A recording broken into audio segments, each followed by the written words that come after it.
నామమునకు మహిమ కలుగును గాక. క్రీస్తునందు ప్రియ దేవుని బిడ్డలారా, ప్రభువైన యేసు క్రీస్తు పరిశుద్ధ నామములో మీ అందరికీ ఉదయకాల శుభములు తెలియజేయుచున్నాను. ఈ దినమంతయు మీకు మీ కుటుంబానికి దీవెనకరముగాను ఆశీర్వాదకరముగాను దేవుడు అనుగ్రహించాలని మీ కొరకై ప్రార్థిస్తూ ఉన్నాను.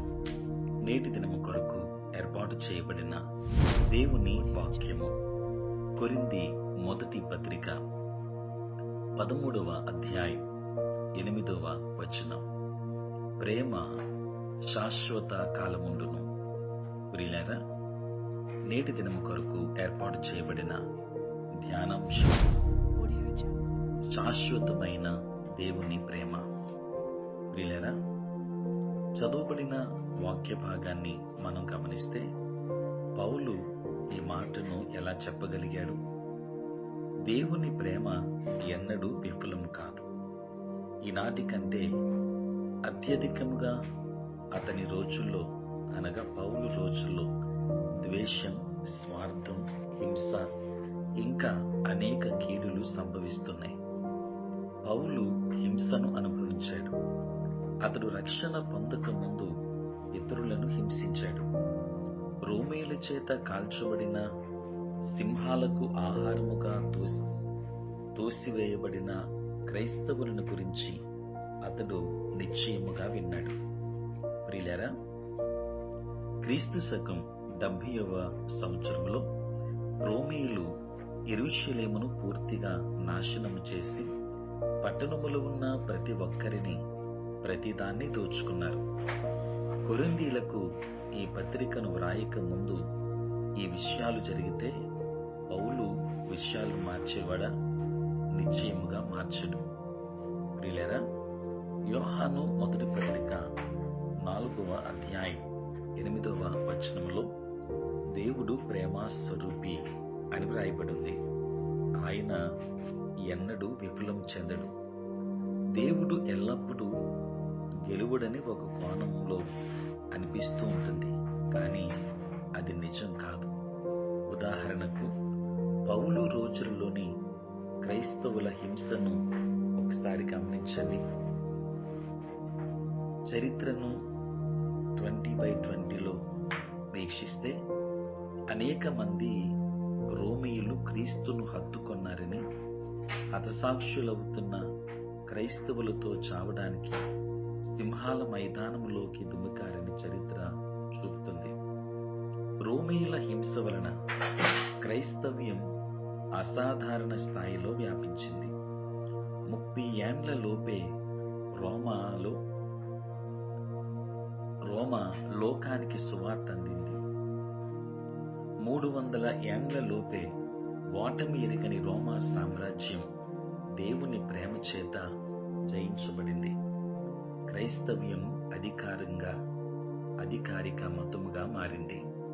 దేవుని బిడ్డలారా, దేవుడు ఎన్నడూ ఓటమి చెందడు. ఆయన ప్రేమ ఎన్నడూ విఫలం కాదు. కొందరు ఆయన ప్రేమకు స్పందించడంలో విఫలమై పరిణామాలను భరించవచ్చు, కానీ ప్రేమ ఎన్నడూ విఫలం కాదు. అంతములో ఎల్లప్పుడూ గెలుస్తుంది. మనం దానికి సమయమునివ్వాలి. సంతృప్తి, ఓర్పు, భరించడం, సత్యములో ఆనందించడం, అన్నిటినీ నమ్మడం వంటి లక్షణాల ప్రకారం నడుచుకోవాలి. ప్రభువు ప్రతి ఒక్కరిని ప్రతిదాన్ని ఒప్పించడానికి బలవంతం చేయడు, ఎందుకంటే దానికి ఇంకా సమయం రాలేదు. ప్రియులారా, ఇప్పుడు ఇది ప్రభు దీర్ఘశాంతునిగా ప్రతి ఒక్కరికి మారు మనస్సు పొందే అవకాశాన్నిచ్చే కృపాకాలం. ప్రేమతో నడుచుకుంటుండగా విశ్వములోనే అతి బలమైన శక్తిని వాడుతున్న ప్రేమ శక్తిని చరిత్ర నిరూపించింది. ప్రియులారా, మనం నమ్మి ఓర్పును అభ్యసిస్తే ప్రేమ ఎన్నడూ కూడా భంగపరచదు. దేవుడు ప్రేమ స్వరూపి. ఆయన ప్రేమ శాశ్వత కాలముండును. దేవుని ప్రేమ ఎన్నడూ కూడా విఫలం కాదు. అట్టి ప్రేమలో మరింత ముందు కొనసాగుదాం. దేవుడు మిమ్మును, మీ కుటుంబాన్ని దీవించును. పరిశుద్ధుడైన తండ్రి, ప్రేమ స్వరూపి, మీ పరిశుద్ధ నామమునకు స్తోత్రాలు నాయన. రాత్రంతయు కాపాడి సంరక్షించి సుఖనిద్రను మాకు దయచేసి మా జీవితంలో మరి ఇక నూతన దినాన్ని మేము చూడగలిగే భాగ్యాన్ని మీరు మాకు ఇచ్చినందుకే స్తోత్రాలు. ఈ దినమంతా కూడా మీ సన్నిధి మాతో ఉంచండి, మీ ప్రసన్నత మాకు అనుగ్రహించండి. నేటి మా పనులలో, ప్రయాణములలో, పరిచర్యలో మీరే తోడై ఉండండి. దేవా, పుట్టినరోజు, పెళ్లి రోజు జరుపుకొనుచున్న బిడ్డలను దీవించి నూతన ఆశీర్వాదాలు మెండుగా వారికి అనుగ్రహించండి.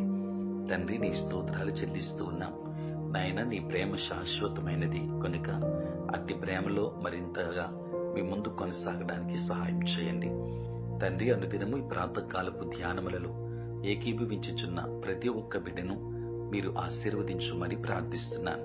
చదువుకుంటున్న బిడ్డలకు కావలసిన జ్ఞానాన్ని ఇవ్వండి.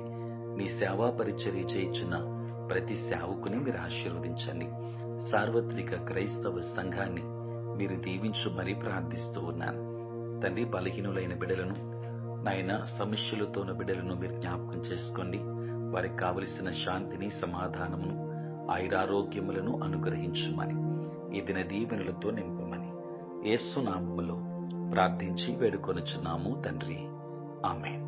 తండ్రి, కుమార, పరిశుద్ధాత్మ త్రియేక దేవుని దీవెన సదా మీకును మీ కుటుంబానికి తోడై ఉండును గాక. ఆమేన్.